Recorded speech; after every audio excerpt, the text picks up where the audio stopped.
TJS పార్టీల నాయకులు కార్యకర్తలందరికీ కూడా నమస్కారాలు. పాల్వంచ గత ఎన్నికల్లో అసెంబ్లీ ఎన్నికల్లో కానీ ఇటీవల జరిగిన పార్లమెంట్ ఎన్నికల్లో కానీ కాంగ్రెస్ మిత్రపక్షాలు ఐక్యంగా అభ్యర్థుల గెలుపు కోసం కృషి చేయడం జరిగింది. అదేవిధంగా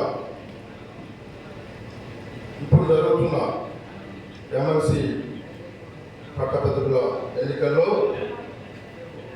కాంగ్రెస్ పార్టీ అభ్యర్థి శ్రీనివార్ మల్లన్న గారికి మనందరం కూడా మద్దతు తెలియజేసి ఆయన్ను అత్యధిక మెజార్టీతో గెలిపించాలని కోరుకుంటూ, సమయం తక్కువ ఉన్నది, మనకి వారం రోజులు కూడా లేదు. ఫస్ట్ ఓటర్ లిస్ట్ తీసుకొని మనం ఏరియాస్ వైజ్గా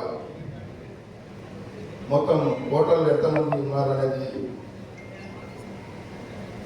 గణన చేసి వాటి ద్వారా అక్కడ స్థానిక నాయకత్వానికి వారి ఓటింగ్ ఇప్పటి నుంచి ఓట్లు వేసే వరకు కూడా ఆ నాయకత్వం కిందనే పని చేపిస్తే బాగుంటుందని నా అభిప్రాయం. బ్రహ్మణ గారు దయచేసి ఇప్పుడు ఈ మీటింగ్ అయిన తర్వాత కూడా ఒక 4-5 కూర్చోబెట్టి పార్టీకి దాన్ని ఎవరైతే సలహాలు ఇచ్చారో ఆ సలహాల ప్రకారం మనం ఒకసారి సమీక్ష చేసుకొని తర్వాత ప్రచారంలో ముందుకు పోతే బాగుంటుందని నా ఆలోచన.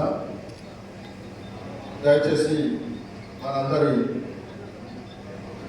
లక్ష్యం ఒకటే, కాంగ్రెస్ పార్టీ బలపరిచిన కాంగ్రెస్ పార్టీ మిత్రపక్షాలు బలపరిచిన అభ్యర్థి శ్రీనివార్ మల్లన్న గారిని అత్యధిక మెజార్టీతో పాల్వంచ ప్రాంతం నుంచి మెజార్టీ ఇచ్చి అసెంబ్లీ, పార్లమెంటు అలాగే ఎమ్మెల్సీ ఎన్నికల్లో హ్యాట్రిక్ సాధించేలా మీరందరూ కూడా కృషి చేస్తారని కోరుకుంటూ సెలవు తీసుకుంటున్నా. జై హింద్.